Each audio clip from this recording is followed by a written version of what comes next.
This was a very nice day, not only because of the sun, and not only because of the people, but also because of the results. It's the first meetup, we call it meetup, in a row of 3 for ISOCARP, ISOCARP 2015. ISOCARP is an international society for urban and regional planners, officially, based and founded here in Eindhoven in 1965 by Van Emden. Van Emden was the architect of the university, not only of the buildings, but also of the whole complex, the master plan. And he was, for 10 years, he was the chairman of this society. Nowadays, we have, well, about 1,000 members all over the world, CEOs, mostly CEOs of big urban planning offices. This year we have the 50th anniversary. We will celebrate it in the Netherlands, in 12 cities, in October, the 19th till 23rd of October. But the idea is to have a sort of prelude, to have a sort of warming up for this event. And that's what we do here for the first time. It's based on and focused on young planners. Because we thought if we want to have another 50 years of urban planning, we should bring young people in the lead. Nowadays, still young planners are a sidekick program, you can say, in this conference for this old man every year, somewhere in the world. And this year it should be different. And the idea is to start up with young planners' ideas. That's why we are here. The first meetup in a row of 3. The first one is pretty modest in Eindhoven, where it started. Inviting young planners, not announcing it very widely, but only to a few people that we know. But also people from Groningen are here, people from Amsterdam. So it's not only Eindhoven. The idea is to talk about issues that matter in urban planning, but not only from the planning point of view, but more from the designing point of view. What is going on in society nowadays? We chosen our topic Society 2.0, like something is going on in society, and we like to discuss this with young people. That was the question for today. We split up in 4 groups to talk about possible topics for this, and the idea is to explain the results now very briefly. But first of all, I would like to thank you all for coming here and to join this event, this first small event. The idea is to have a second one in the 15th of May, again a weekend. Maybe it will be in Berlin or near Berlin. Maybe it will be Eindhoven, we don't know yet, we will decide tomorrow. The third meetup will be the 5th of September. Maybe it will be Macedonia, maybe it will be Copenhagen, maybe it will be Eindhoven again. We have to decide about this. The thing is that we have 3 meetups as a sort of building up community towards this event in October. All focused on young people, young planners, young professionals, I should say, because it's not about planning anymore, it's about the profession. Today we talked about several topics. We are here as guest of 06, one of the breeding places in our city, where young people start up their own companies as a community, a beautiful, creative atmosphere. We will enjoy it also for the night, because it's also a bit of fun tonight to celebrate this first day. But now we are here to share the results. I would like to ask, let's say, maybe, well, the first group that was sitting there, maybe you can sit here and present your results, well, briefly. Yeah? We started from where we ended this morning, and that were the 3 P's: people, profit, planet. And yeah, well, planning, urban planning should be have a base should be based on people, and from there on look at profit and planet. And the other base we started from was the circular economy, and we were thinking about shouldn't it be circular planning. Well, and you see top down, bottom up. This is written from the other side, so you can probably you can't read it.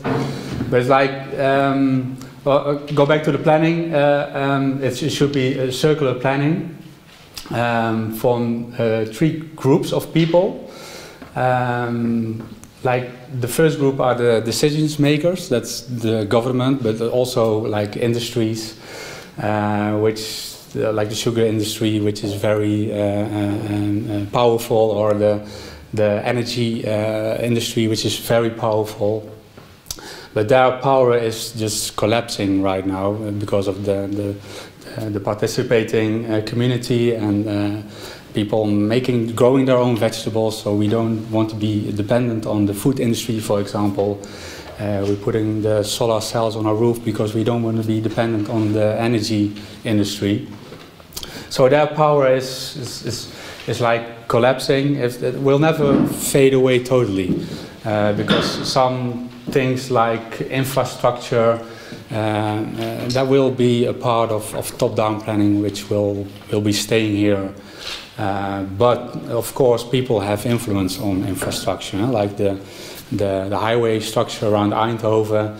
And the decisions makers, they want to make a square, but the people said, no way, you're not going to spoil our landscape. And from that on, the local people are making plans for better ways to use the existing infrastructure. So it will always be, building infrastructure will always be top-down, but people will have more influence. And there, the second group are we call them the socially active people. That are all kinds of people. That are the designers, which are staying here. Social design is very important. That's our group, the professionals, the urban planners. But also, just maybe not just, but for especially the citizens, which are building on their own neighborhoods. And the third group, well, maybe it's dangerous to divide all people in 3 groups, but to make it a little bit more easy, we did that. The third group is the people which are just, we call them the followers, or the people which are uninformed, and maybe they are uninformed because they don't want to, or they're not able to. And like the socially active, they have direct influence on the decisions makers, but the third group, the only way they have influence on decisions maker is by the elections. They can vote, and after that it stops. But also that is changing thanks to Facebook and other ways, like the revolt in Cairo in Egypt. It started with Facebook. So that is changing. So we look like how can these changes can affect the planning. The planning till a couple of years ago was top down. We had the decision makers. They decided what should happen in the urban spaces, in the cities, the landscaping, and the professionals, they were actually just a part of group 1. The decision makers asked, and we as professionals, we nodded. Sometimes we're critical, but we made the plans the decision makers wanted us to make. So the new world for us is where maybe on the other page we have a better drawing, but we're thinking about like group 2 should have another role. They should not stick with group 1, and that's already changing, fortunately, where they are more between those 2 groups. They are more critical about what group 1 is doing, and they are more listening to group 3, more exploring what are the needs of the people which are not able to to be active and have a big influence on their living environment. So there are a lot of arrows between the 3 groups, but we see like the group 2, our profession, and the social designers, the socially active should have more, should more investigate what the really needs are of the people in the third group. And that's a continuous process we should be in.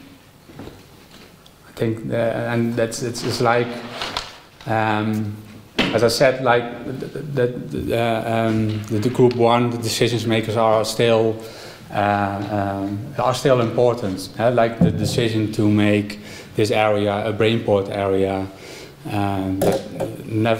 That could have never come from group 3, but it affects group 3, their lifestyle and the city they are living. So we still need group 1, but we should more listen to group 3. That's yes, yeah? And there are, that is why we have a lot of arrows there, because in the process of discussion we were searching for the connection. What kind of quality should it be, and what kind of role should this group 2 take in between the first and the third group and the parties? We have those roles. Yeah. These are the 3 groups, and the 3 groups are here. And we have to find out, okay, our role has to change, and we have to be more in between those 2 groups and communicating with the other groups. Now we have found 4 roles of a planner, what we have to do, reflecting, making solutions and connecting people. Those were already very common, also 50 years ago. And we added investigation to it, because we think it's very important to be active investigationer in the neighborhood, to also add the needs and the wishes from the people who are not really active in this in the social planning area. So and we have thought of creating platforms then. So to be a profile of the social activist, so that are we. How do we do that? We create platforms like the one with the boat, for example. So we have it will be a platform for interaction, and also for in the neighborhood for people who wants to do something. So we thought maybe it's not about that it should be a person, but should be more like platforms where discussions can happen, and where the input from the group 3, the main stream people, should be discussed. Then the higher scale, we just said it won't fade away. It's really important also, but we have to adapt planning to a workable solution for our environments. Do we have more? Yes, I think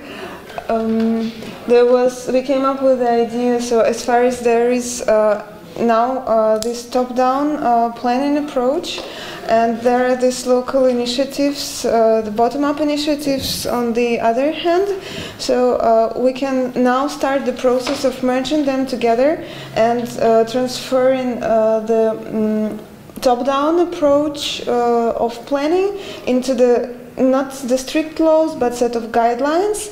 And while the bottom-up initiatives can be the small things that can follow these guidelines and fill in these spaces that people need, and they know more, and they have better understanding of what they want to have there in their small local scales.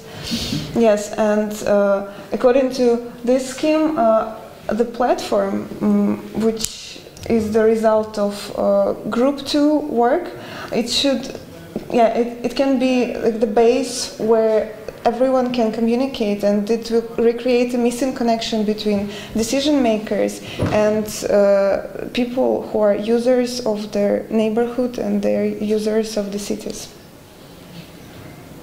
Yes.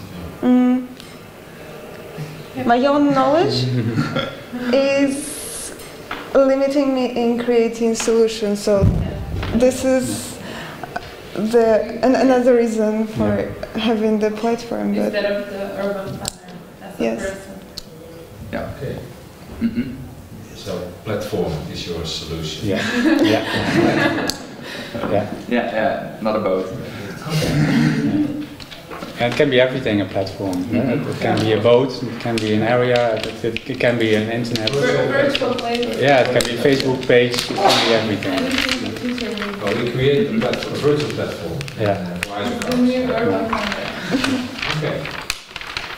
Do you want to react on it? It's usually in English, because in English they don't use a platform for communication forum. Okay, so what's the better word? Well, I would say forum, but Forum, yeah. Because we're all it's your English. Yeah. We know what we mean. Yeah, okay. No, Questions? I think our presentation is a continuation of their presentation. Oh, Somehow building up the environment which we have started from. So, yeah. Yeah. Well, what I like to say is the last meeting we had about smart cities and the church. Yeah. There was a story about nanotechnology. Yeah. And what they did is like, we have got the technology, but we don't know what to do with it. We don't know to translate it to what solutions. And they don't want to work like Apple does, like, okay, we create an iPad and that is what you need. No, they say like, okay, we got nanotechnology and we put the scientists in the group and we fill up the group with patients, with doctors, with all different kinds of specialties. And they asked that group, the group with different kinds of backgrounds, okay, what can we create with the technology we invented? And that's what we're thinking about as well. We've got all kinds of technologies, so put in that group, put the decision makers, put the normal citizens, and us as professionals, maybe some other groups, and then let's reinvent planning as a whole. So no, that's not reinvent planning, not us reinvent planning, but as the whole group. The process. Yeah. Okay. Yeah, so we are group 2, the so-called the boat. And basically we arrived to this, to our meeting with a real situation, which is an existing vessel, a boat that is floating in a canal here, and it's going to be chopped out, and then we thought about how can that be reinterpreted in a kind of how can it be useful for communities or for society. So the final idea, instead of elaborating on and then finding a solution, I'm going to tell you that the final idea is creating a moving platform for communities towards a healthy future. So the key concept here is first the moving thing. So this platform doesn't belong to a community, but it goes from community to community. So actually it is moving the knowledge as it were to be a virus and infecting communities with the different learning. So actually it's a building up knowledge platform. And the aim of the platform is to transmit knowledge about how to build up a healthier future. So this could be about food or circular economy or new communities, the so-called Community 2.0, or urban planning, awareness of how this which urban planning we are living in. So, for instance, elaborating on this, you might know or not know that you are living in an industrial area number 1 or industrial area number 2, or how the city is divided and you are part of the city, but as a citizen you don't get to know what is your share of the cake, or what is really your position within society. So that could be some of the activities or the content of the boat. And the idea in the background is to transfer knowledge in a transparent way. So what we thought is like elaborating on what you have talked, this third group of people, which is the followers, as you said. We live in an information society, but actually information is not curated. Information is horizontal in internet. You can learn or unlearn by just checking internet.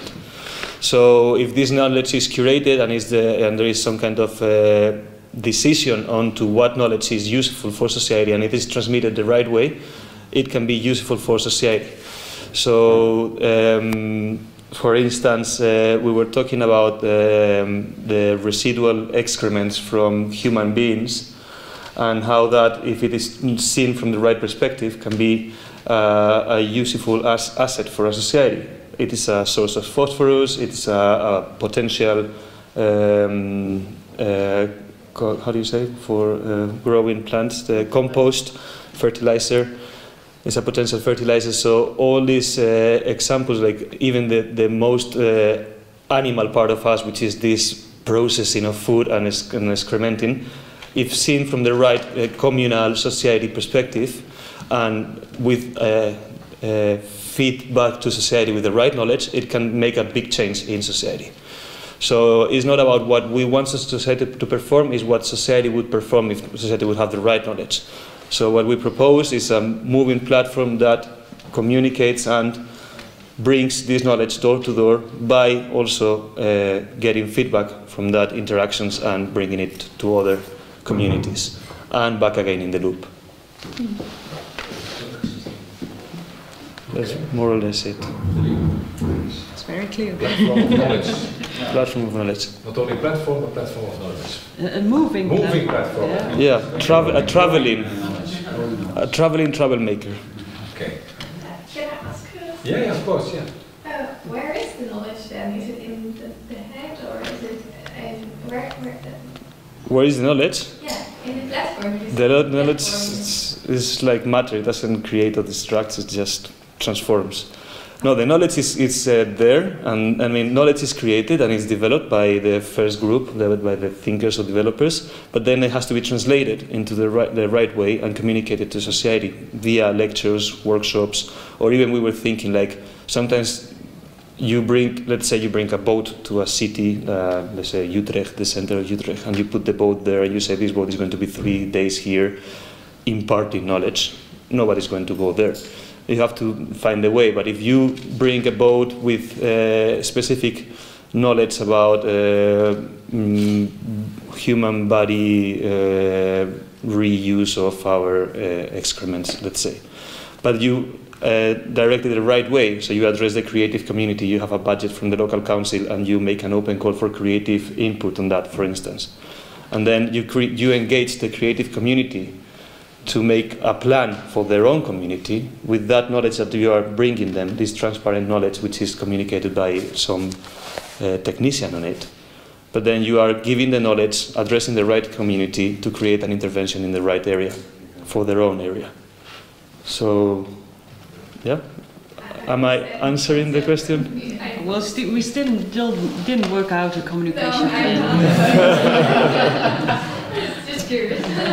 But you can, like this building is a symbol for that, you know. The building has no knowledge, but the building brings us together. Yeah. And that's the knowledge. Yeah. Yeah, so the people are the knowledge. Yeah, yeah. The interesting thing is that we had a discussion of a quite philosophical discussion for at least 1 hour. Just about what you have been discussing as well, so we could have been sitting together. Definitely. And then finally, then we found the real urge or the drive for this boat.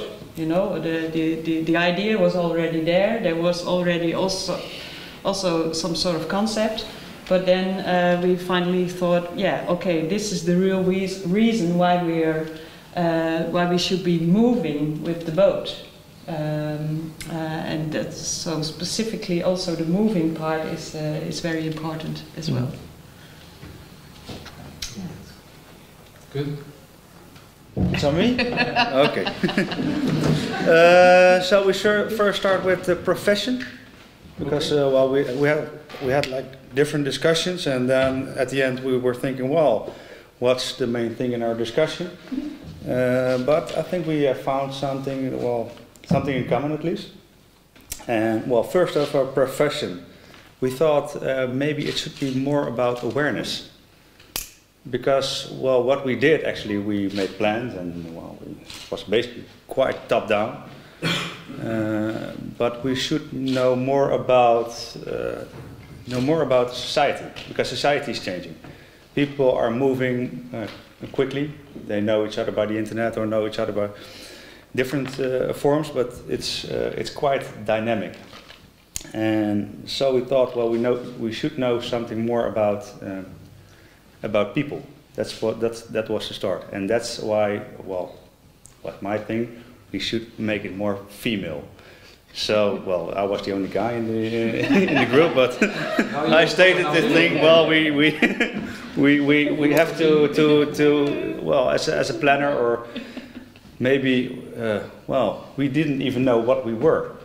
You said I'm an interaction designer, and then nobody really knew what it is. Urban planner. And then I said, well, I'm an urban planner, but I always say I'm a stedenbekundige, or what am I? So I thought, well, maybe it's an urbanist or something.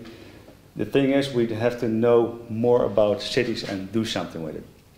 I think one of our conclusions was that in the hierarchy of top down to bottom up, the urban planner has to step down a bit and become kind of a mediator between the two levels. And actually, so you're back to the story from the first two groups. Yeah. Yes. Yeah. So we agree on it. And then we thought the thing about the meaning of places. That was a thing of us, I guess, and then you had beautiful contributions to it, because we thought, well, we have all different habitats, people, and we go to places and then we meet places, and sometimes it's you really like to be somewhere where people are more or less the same, or sometimes you want to be on a place that, well, are quite different people, but well, you tolerate each other, and that's what makes it more. It makes it more well, attractive for you.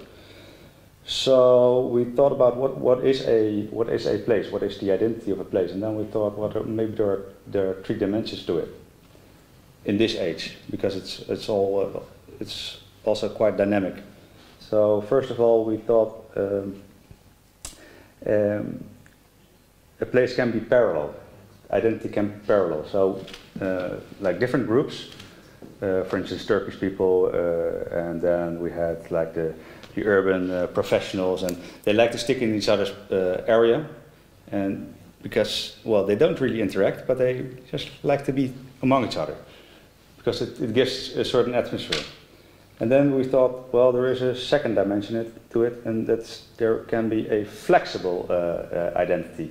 So first in the morning there's an identity, and then the place will transform in the afternoon, or in the evening, or on another day. And then at the end, well, we thought a place can be also more reflective. That was what you told.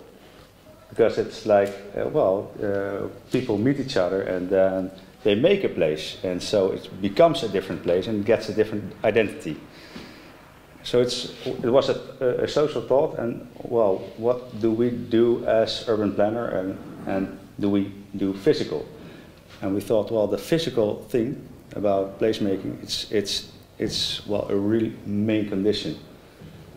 You don't go sit there somewhere in the middle of the square because it's the middle of the square.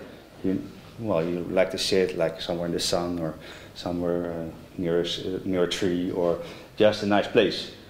So we need to create nice places, and we were not sure if it's always public or is it private. It tends to be something in the middle. We don't know if places that we meet are always private or public, or is it a house or a office, or is it? So that's more blurring, I guess. Well, that was at the end. Well, we think we should be more aware of all these worlds, that's what we think that an urban planner or an urbanist has to do.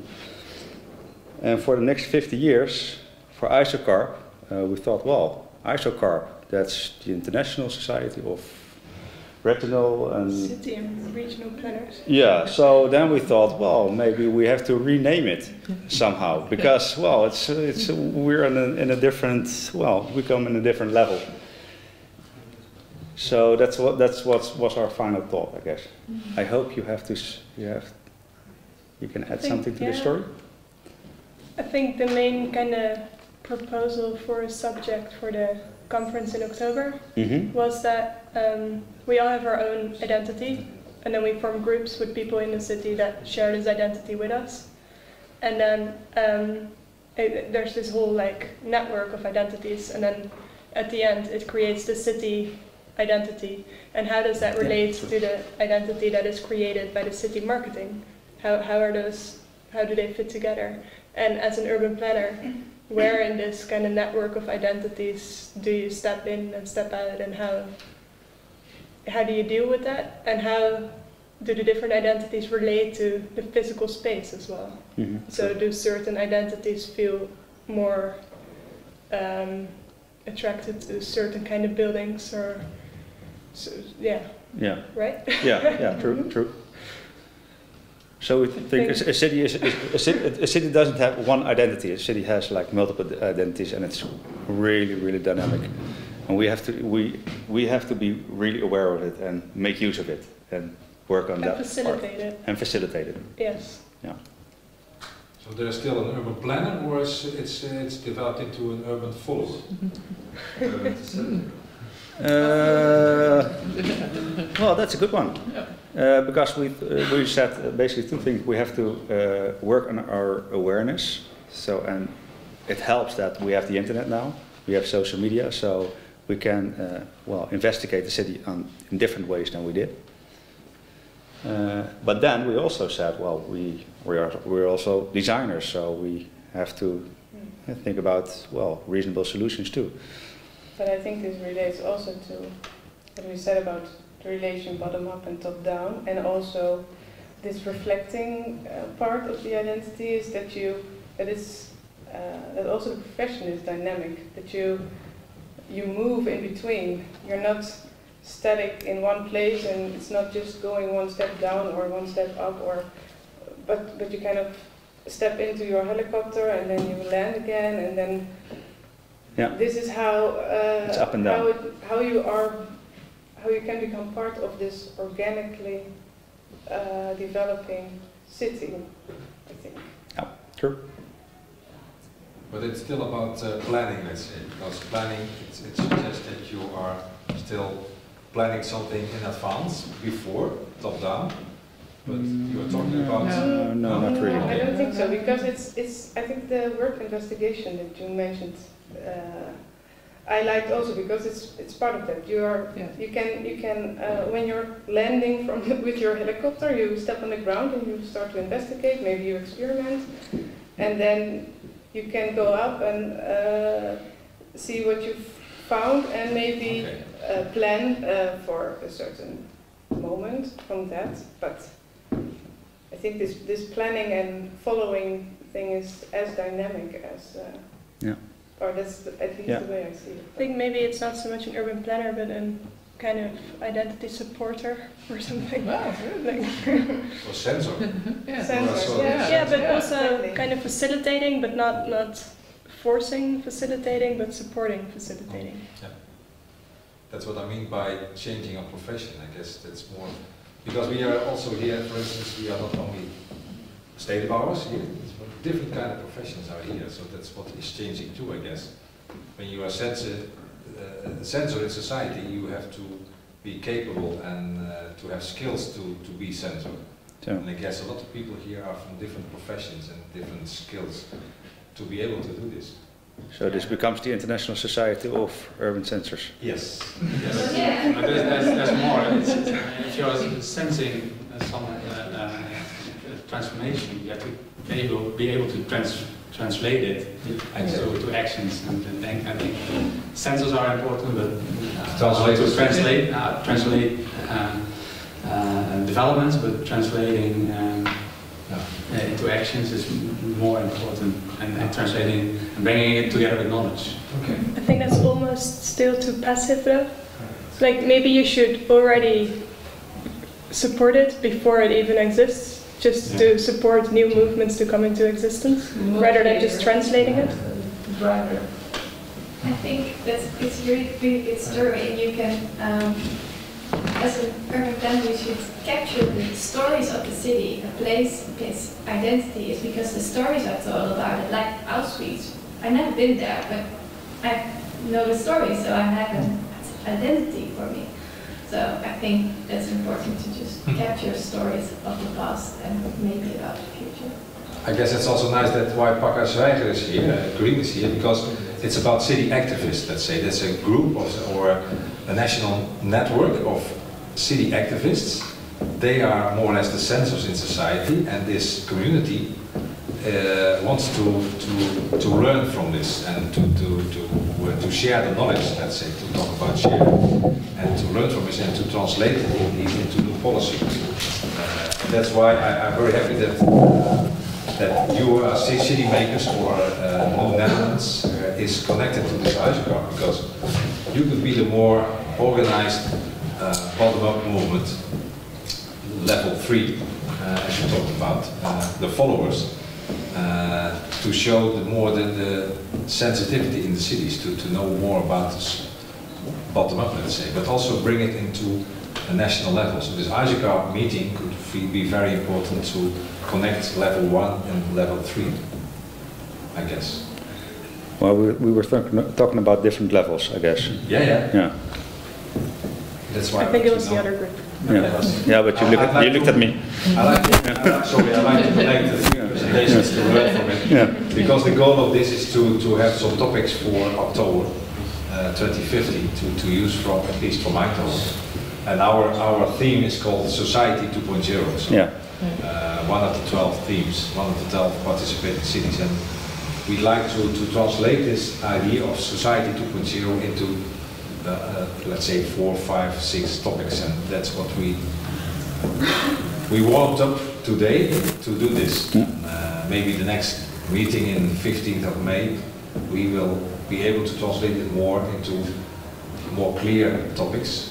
But I like this idea of the boat, the floating platform of knowledge, the moving, floating platform of knowledge, being a sensor in society, or what you suggested.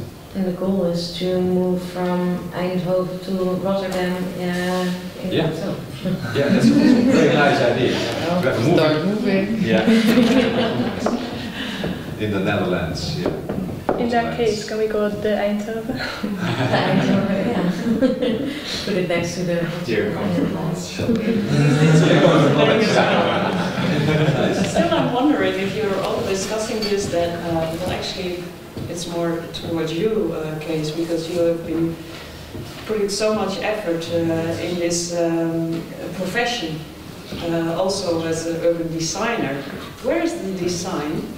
Do you still need urban design, or is it just planning and maybe not even planning, but facilitating? I guess design, everybody sees the word, translate the word design into product design. And I guess urban design really is... It's about process, it's about awareness, it's about everything what's going on. And I guess the Design Academy, they have a gathering here too, one floor down. And you will meet them tonight, and I guess the Design Academy is the best example to show how many design disciplines there are. We even talk about food design, but it's not only this. That's why I show this iconic picture of what I see as the new value of this generation, of your generation. There are so many skills that you can call design or creative. It's new creative economy.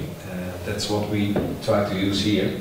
But still, I know a lot about urban development. Yeah. I'm also a person who is investigating the city, things we need, making Het was niet zo stabiel. Still, I noticed, I did some technical university, Stedenbouw, in Delft, by the way, not here. Then I knew that I'm not a designer.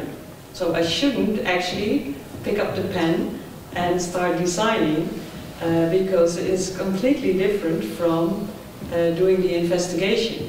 So you can never find me behind a design table or behind a computer doing the real design. So it's something completely different, but we still, I think, we still need that as well.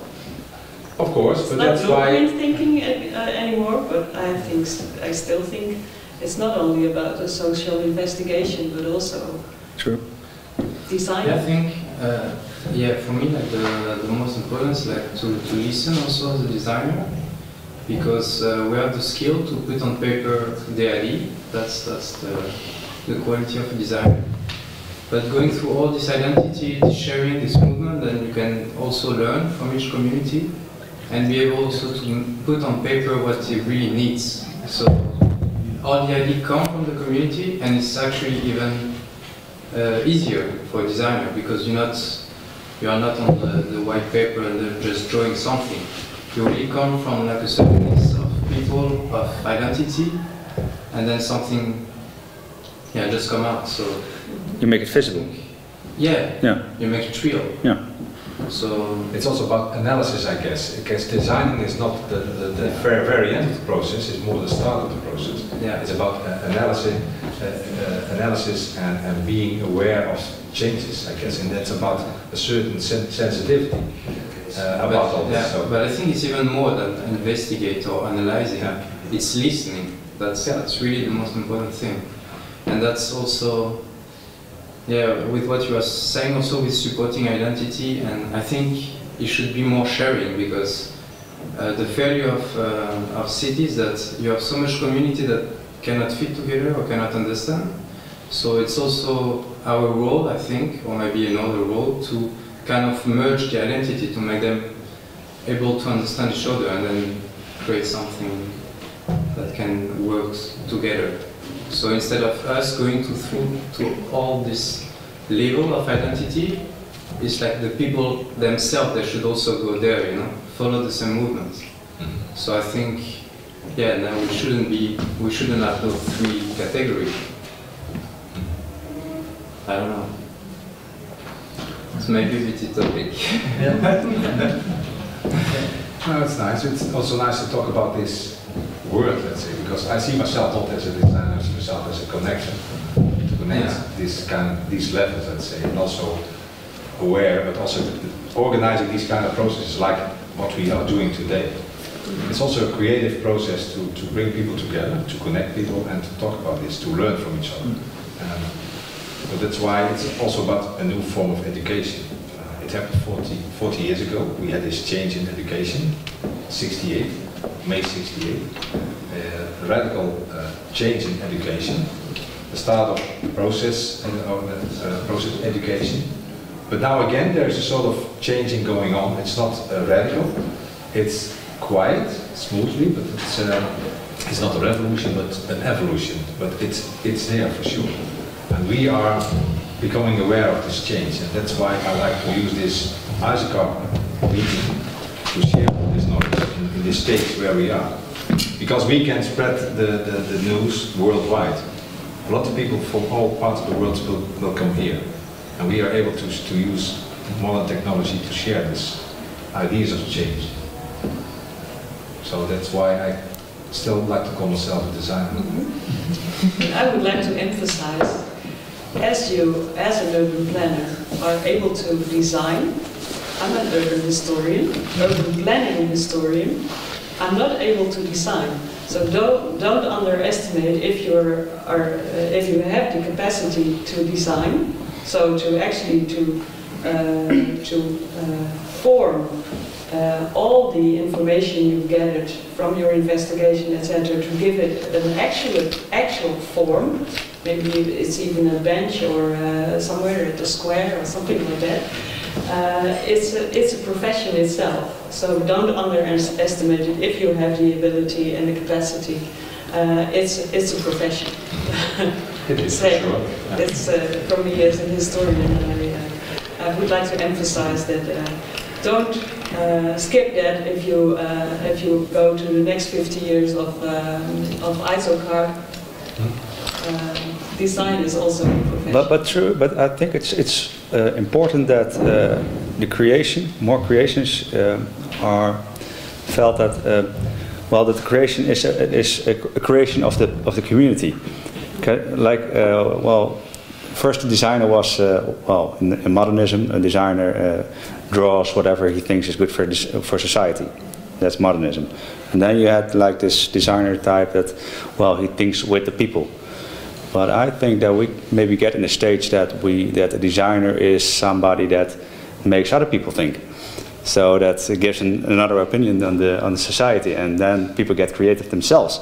And that's well, that I think it's a new perspective for a designer. I think it's like I'm sorry, I'm like doing interior design. So when I have a client, I don't tell them what they need to have in their room. I work together with them to have the end process. So urban designer should be actually this connector of having the neighborhood needs into consideration and work with the neighborhood together to achieve.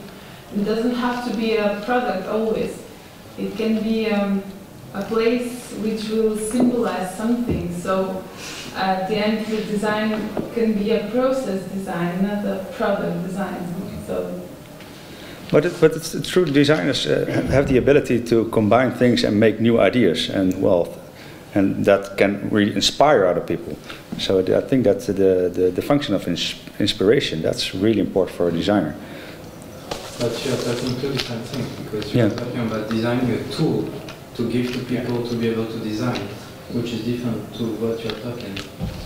Yeah. So it can also be, because you are more creating the platform and like creating an incubator space to get inspired and things. But you're talking about tools. That's also really interesting. That you give a tool to people to design their own thing, like the open structure, like the poster is just behind. It's just a tool, and then out of that you create your own thing that belongs to you, and then you also identify yourself to the thing. So you are more attached to it, and you are less able to destroy it or to do something with it. Yeah. So that's also really interesting. We call it ownership. Yeah. In Netherlands. Yeah.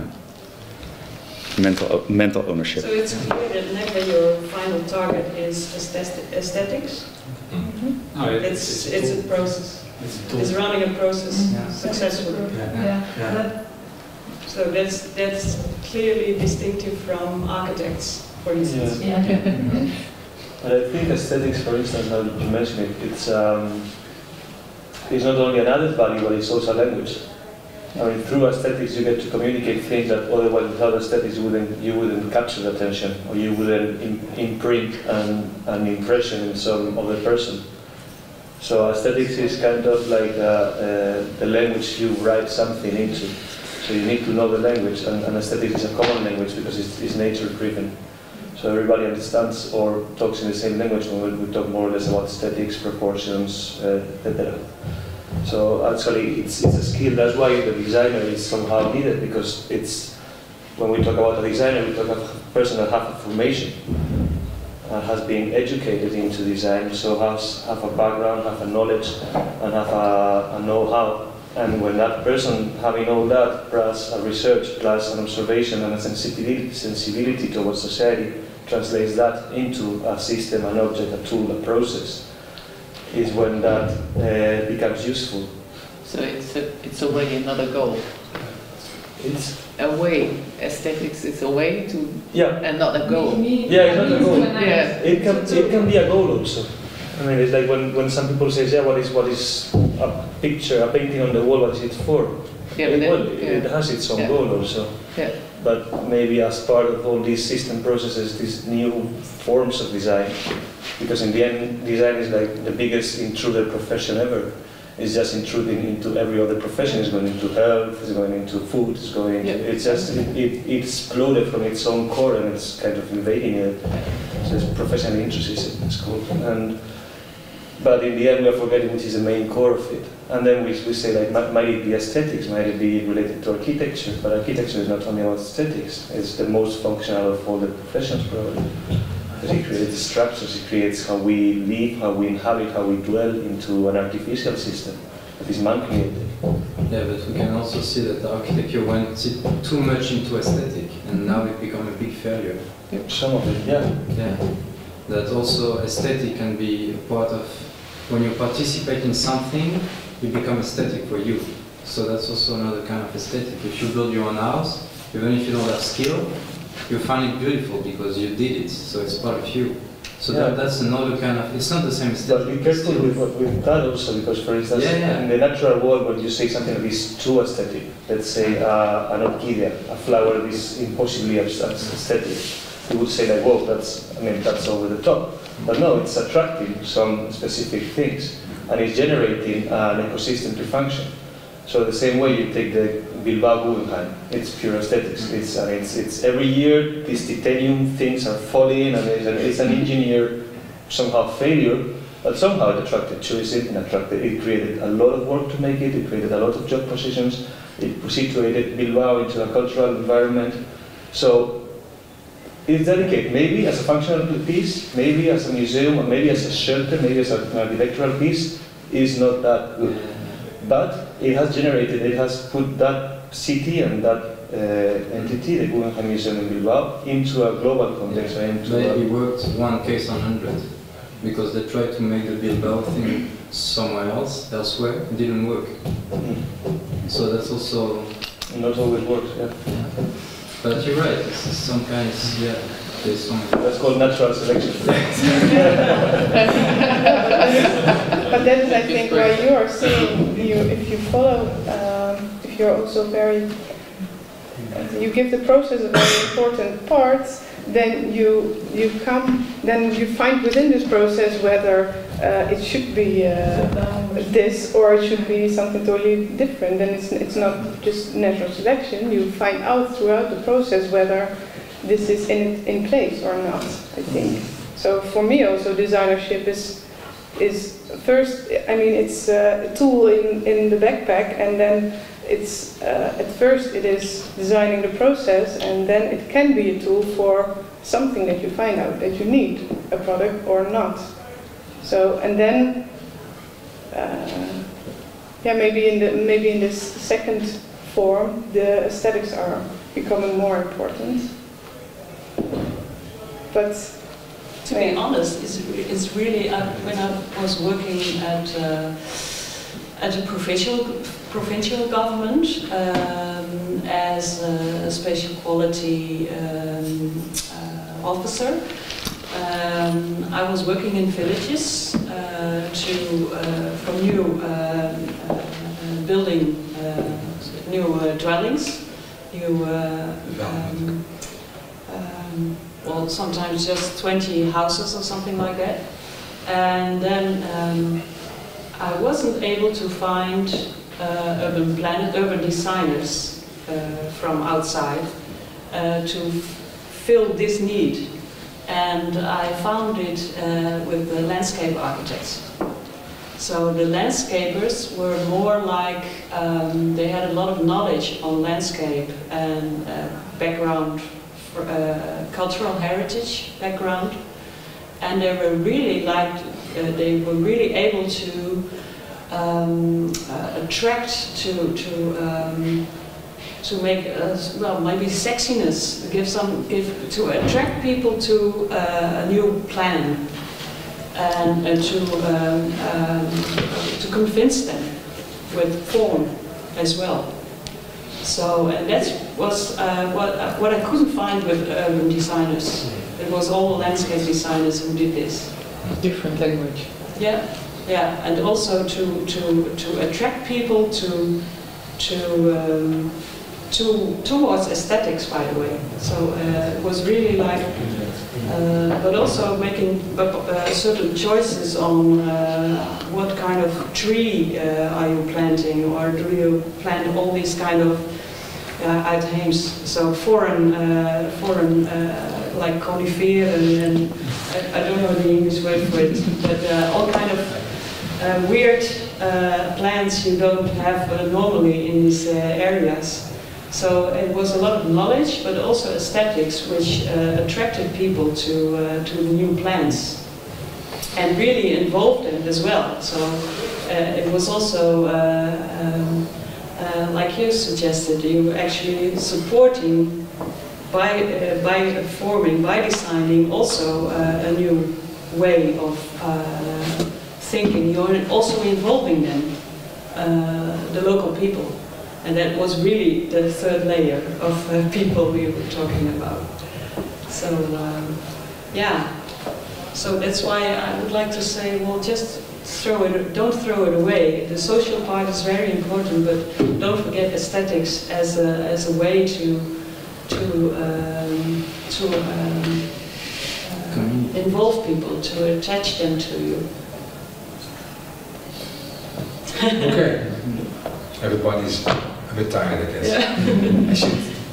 I think we will end this meeting, and I would like to thank you all for being here. We called it the warming up, the first meetup for ISOCARP 2015 in October. We can stay here, we have dinner together, and we have some fun here together with some students from the Design Academy who are also here. And also some friends of 06 who organized it for us. So thank you for now, and let's go and have some drinks downstairs. Thank you very much. Thank you. Thank you.